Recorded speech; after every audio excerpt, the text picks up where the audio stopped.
Hola a todos, mi nombre es Diego Chávez Ortiz y esta es la práctica 1 del sistema de detección de sismos basado en geófono para la asignatura Instrumentación y Control a cargo del ingeniero Juan Carlos Barrera Telles para el grupo 5CB3.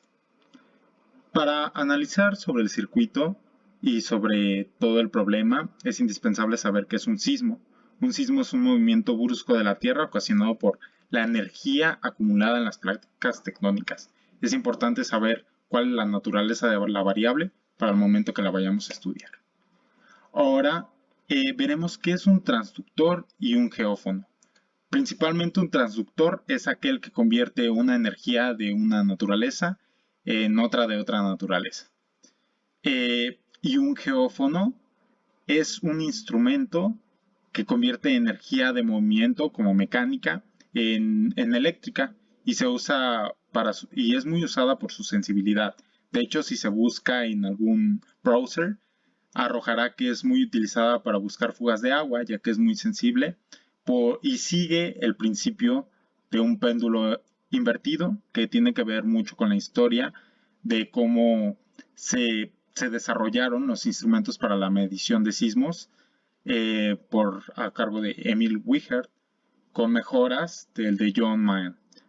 Y bueno, tiene el funcionamiento de este geófono es por un inductor, pero más adelante lo explicaremos.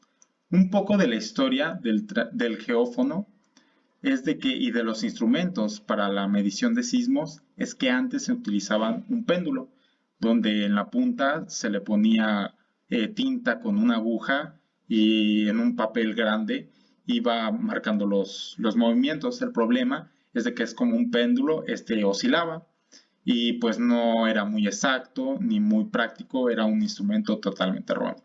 Entonces Emil lo que ve es de que este instrumento no era práctico para lo que se buscaba tratar. Entonces crearon un péndulo invertido, donde ya lo que se movía no era el sistema. Bueno, se quedaba, como tiene una masa tan grande arriba, el sistema o el péndulo, la aguja, se quedaba estático a pesar de que algo lo estuviera moviendo y solamente se movía cuando la base se movía. Es por eso que tiene estos muelles que le dan esa estabilidad.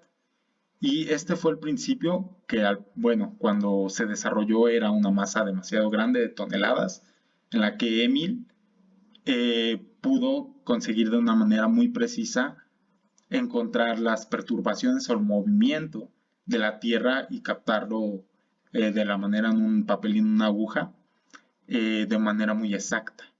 Entonces lo que hace nuestro geófono es de que utilizamos, en vez de una aguja y tinta y un papel, un inductor, que gracias al principio de Faraday, que sabemos que un inductor es aquel dispositivo, o bueno, aquella cosa que almacena la energía en forma de campo magnético y que sigue las leyes de Hans Christian Ørsted, de Faraday y de Lenz. En este caso nos dice el principio de Faraday que cuando a un inductor se le perturba, que en este caso es cuando se hacen los movimientos, hay una variación de voltaje en su campo magnético y esa es la que nos da una señal de salida, que la podríamos poner si bien en un osciloscopio o como lo hacemos hoy en un voltmetro para ver cómo es de que está temblando.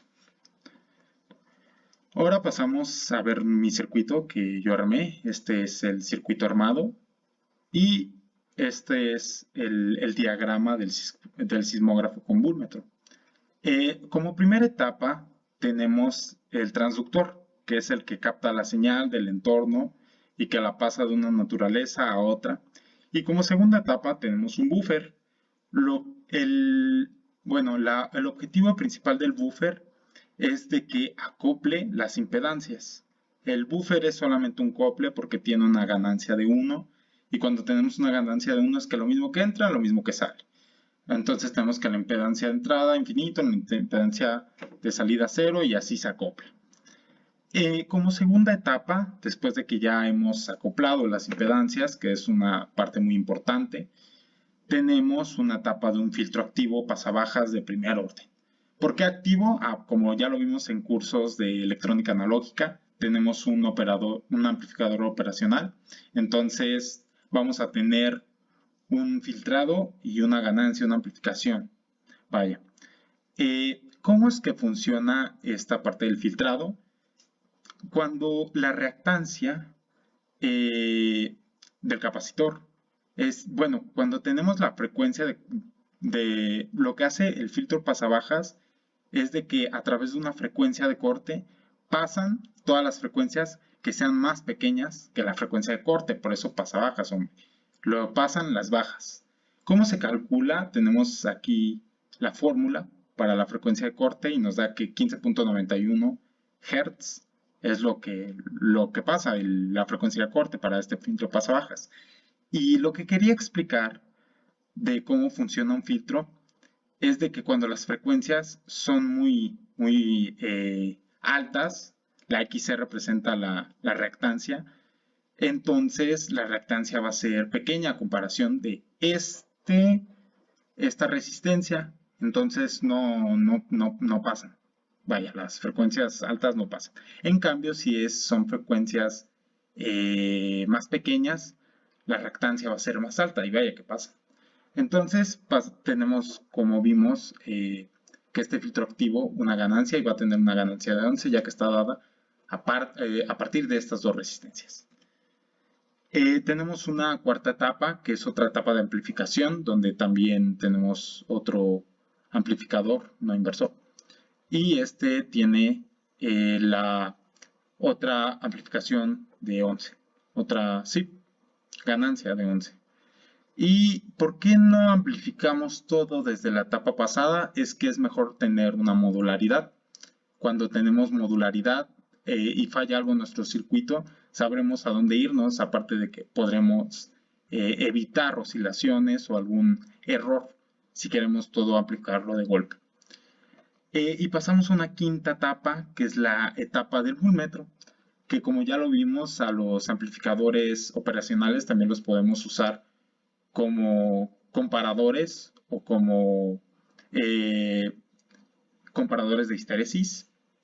Entonces, ahora estamos haciendo uso del amplificador como un comparador, porque la retro queda bueno, no tenemos retro y queda todo en el voltaje de entrada queda en la no inversora.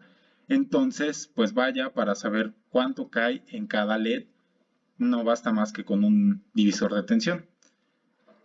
Hacemos los cálculos, entonces vemos que para el último LED es con 1 volt, 2 volts, 3 volts, 4 volts, 5 volts. Pero ¿qué fue lo que pasa aquí?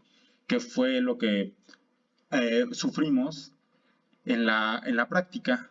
Por eso la alerta de chisme es de que no llegaban los 5 volts porque no, bueno, hay siempre caídas de voltaje a lo largo de todas las etapas. Entonces la solución que le dimos es de que al último LED que tenga más caída de voltaje le pusimos otra resistencia de 1K, entonces ya no iban a ser 5K para dividir, ya iba a ser 6K. Entonces hicimos los cálculos en lo que el último LED le iban a caer 0.83 volts, en el segundo 1.66, en el tercero 2.5, en el cuarto 3.33 y en el quinto 4.2, y ese voltaje ya llegaba, que a continuación se verá cómo fue que se desarrolló la práctica ya en forma física. Como vemos aquí en esta parte nunca prendía el último LED porque porque no habíamos hecho ese arreglo de ponerle una resistencia, entonces no llegaban idealmente los 5 volts. Entonces ya en la segunda etapa, vaya que ya aprendió. Y eso fue todo por el video de hoy. Nos vemos hasta luego y espero que haya sido ilustrativo y buena mi explicación.